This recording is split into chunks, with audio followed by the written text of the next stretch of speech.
Hey, it's Christopher Duncan here, and this is Christopher Duncan Daily Download number 7. I have no idea what it is exactly I'm going to be talking about. I came with absolutely nothing, no thoughts or anything today, and just got started into my day actually about 53 minutes ago. And it's been a good day. In fact, I spent most of my day doing things that had nothing to do with business and enjoying myself. Went for a walk, and we got this absolutely amazing neighborhood and an area out here.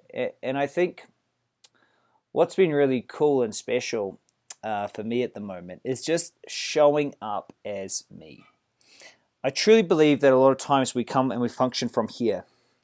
And when we function from up here so much, we're really just functioning on the past. And I feel as though we're just doing research all the time. We're searching for what we already remember.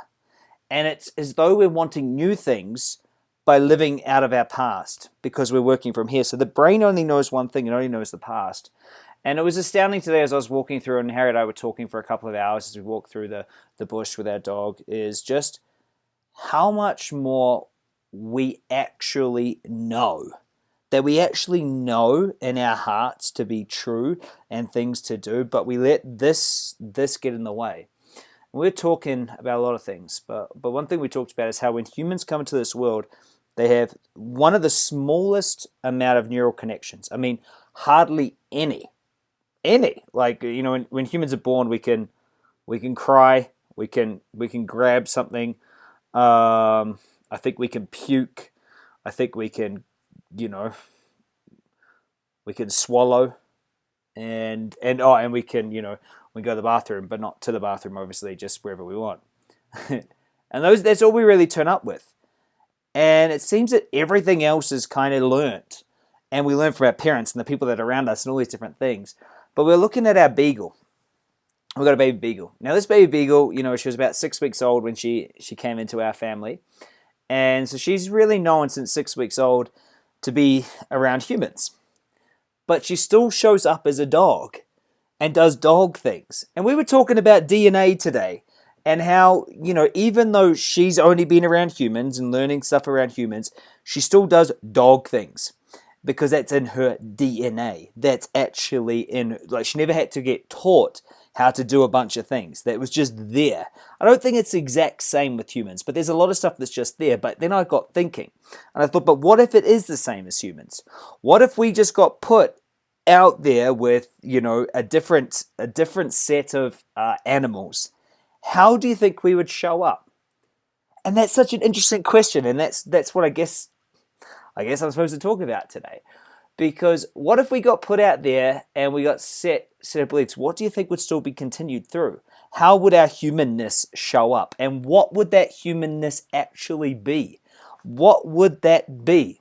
Because when I see us functioning at the moment, I see us functioning from all these rules and structures and boundaries and things we're supposed to be. But what is our humanness? If we grew up with a bunch of wolves or dogs, how would that actually show up for us? What would we show up? Would we still have fears? And here's what I think is I think there'd be so much of our coding that would actually show up in the world. And that's such an interesting concept because if we look back generations, and some of the studies that I've done is with some family constellations. A guy named Bert Hellinger from Germany, a while ago, did a bunch of study about families and found out in Africa that 7 generations of DNA is still coded in with us.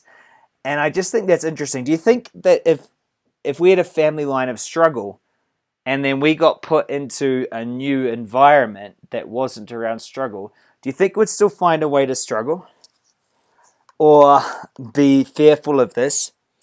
There's some really interesting studies that they've done with twins.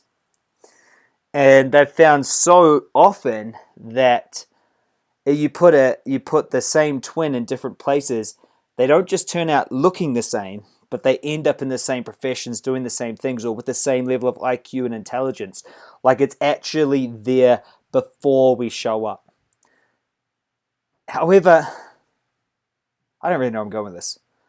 I really don't. And I think that one thing that's interesting is that we have the ability to change anything. And that's what I think is the truth. I think we have the ability to change absolutely everything. And I've had experiences of people going down and looking at those things, and looking at DNA and structure and looking at family ecology and history and how we're showing up on the planet. Because something that's so interesting is we can make different choices, we can do different things, but we don't usually like to get too far ahead of our pack, of our tribe.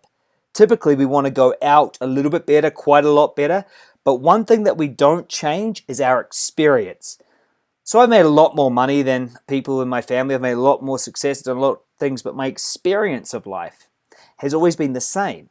Even though I've been an entrepreneur, my experience sometimes has been of an employee, just working for myself. And I think this is an interesting concept. So here's my question for you today. How much do you think family DNA, family ecology, and the way that we're brought into this world plays out in our experience of life? Love to hear your comments. Hope you're enjoying my daily downloads. Please share it if it makes sense to you. Like, subscribe, grab all the videos. Talk to you tomorrow. Bye.